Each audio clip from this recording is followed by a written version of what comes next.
सुमित्रा अपनी बहू शिखा से बिल्कुल बेटी की तरह प्यार करती थी, लेकिन यहाँ प्यार उसकी बेटी रिया को कहाँ रास आता था। रिया बिल्कुल भी नहीं चाहती थी कि उसकी माँ उसकी भाभी से बिल्कुल बेटी की तरह प्यार करे। वह हमेशा यही चाहती थी कि वह भाभी से काम करवाए और दिन रात उन्हें डांटे और उनसे लड़े। रिया एक दिन अपनी भाभी से कहती है, भाभी आप ससुराल आई हो तो आपके तो मज़े ही हो गए हैं। माँ भी आपको प्यार करती है और बिल्कुल माँ की तरह रखती है।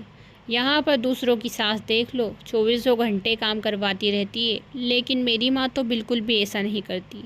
शिखा भी अपनी सास की तारीफ़ करते हुए कहती है, हाँ दीदी ये बात तो आपने बिल्कुल सही कही।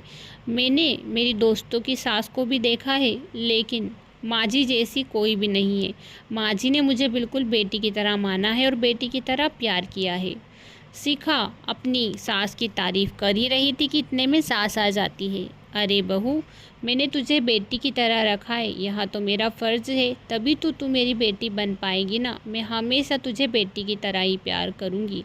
यह बात सुनकर रिया को फिर से जलन होती है। वह मन ही मन सोचती है, हे भगवान, ये भाभी और माँ तो बिल्कुल माँ बेटी की तरह रहती है। मुझे अच्छा नहीं लगता। माँ मेरा सारा प्यार भाभी पर ही लुटा देती है जब से भाभी आई है। रिया वहाँ से चली जाती है। थोड़ी ही देर बाद रिया बैठी बैठी अपनी भाभी से कहती है, भाभी मेरे लिए समोसे बना दो, मुझे समोसे की बहुत ही तेज़ से याद आ रही है। भाभी भी कहती है, हाँ हाँ दीदी ज़रूर, मुझे भी समोसे बेहद पसंद है, मैं आपके लिए बना देती हूँ। थोड़ी ही देर बाद शिखा अपनी ननद के लिए समोसे बना देती है और लाकर अपनी ननद को देती है। इतने में रिया चिल्लाती है, अरे भाभी कैसे समोसे बनाए हैं, आपको समोसे बनाना भी नहीं आता, ऐसे समोसे कौन बनाता है। रिया ज़ोर ज़ोर से अपनी भाभी पर चिल्लाती है, लेकिन शिखा उससे कुछ भी नहीं कहती और चुपचाप किचन में चली जाती है। यहाँ सब खड़ी खड़ी दूर से उसकी सास सुमित्रा देख रही थी। सुमित्रा अपनी बेटी से कहती है, बेटा ये क्या हरकत है तुम्हारी, अपनी भाभी से कोई इस तरह से बात करता है क्या। कुछ दिक्कत हो गई थी तो तुम सही से नहीं कह सकती थी, ऐसे चिल्लाने की क्या ज़रूरत थी।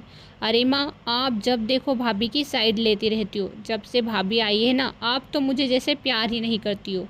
जब देखो सिर्फ भाभी की ही तारीफ़ करती हो, भाभी की ही साइड लेती हो। मुझे तो लगता है कि अब मेरी इस घर में कोई जगह ही नहीं है। यहाँ कहकर रिया वहाँ से चली जाती है।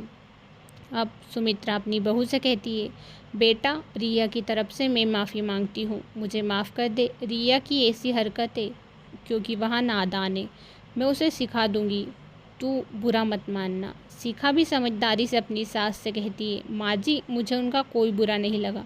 मुझे पता है जब से मैं आई हूँ उन्हें यहाँ अच्छा नहीं लग रहा है कि आप सारा प्यार मुझ पर लुटा रही हो, क्योंकि पहले आप दीदी से बहुत प्यार करती थी, लेकिन जब से मैं आई हूँ आप मुझसे प्यार करने लगी हो और आप सारा अटेंशन मुझे देती हो। शायद इसीलिए दीदी को बुरा लग रहा होगा।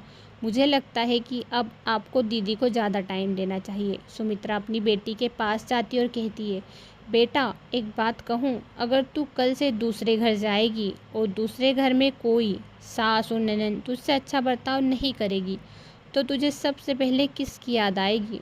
तभी उसकी बेटी रिया कहती है, माँ मुझे आपकी याद आएगी। तो बेटा क्या तेरी भाभी से अगर मैं ऐसा बर्ताव करूँगी या फिर तू ऐसा बर्ताव कर रही है तो क्या उन्हें उनकी माँ की याद नहीं आएगी। ससुराल में उन्हें बुरा लगेगा ना। कभी भी कोई बेटी दूसरा घर छोड़कर आती है तो उन्हें उनके खुद के घर की याद आती है। अगर मैं तेरी भाभी से लड़ूँ झगड़ूँ या बुरा बर्ताव करूँ तो उन्हें भी उनके पियर की याद आएगी, उन्हें इस घर में अच्छा नहीं लगेगा। इसीलिए मैं उनसे प्यार से बात करती हूँ। कल से तेरी सास तुझसे अच्छे से रहेगी तो तुझे मेरी बिल्कुल याद नहीं आएगी। तू अपनी सास को ही माँ समझ लेगी और वहाँ भी तेरी माँ ही बन जाएगी। इसी तरह मैं भी तुम्हारी भाभी की माँ बनने की कोशिश कर रही हूँ और मैं यही चाहती हूँ कि तुम भी ननद ना होकर एक बहन बन जाओ। यहाँ बात रिया को समझ आ जाती है। वह अपनी माँ से माफ़ी मांगती है, माँ मुझे माफ़ कर दो, मुझे ननद का भूत सवार हो गया था। मेरी दोस्तों ने मुझे सिखाया था, उन्होंने कहा था कि भाभी से ननद की तरह रह, वरना वो तेरे सिर पर चढ़ जाएगी। ऐसा नहीं है बेटा, अगर तू उनसे अच्छे से रहेगी तो वहाँ भी तुझसे अच्छे से ही रहेगी, लेकिन तेरा बर्ताव भी उनके प्रति ऐसा रहेगा तो फिर वहाँ खुद को कैसे संभालेगी, वहाँ भी तेरे प्रति ऐसा ही बर्ताव रखेगी। इसलिए अपनी भाभी से अच्छे से रहना। दूसरे ही दिन से रिया अपनी भाभी से बिल्कुल बहन जैसा रिश्ता बनाकर रखती है और यहाँ देखकर सुमित्रा बेहद ही खुश होती है।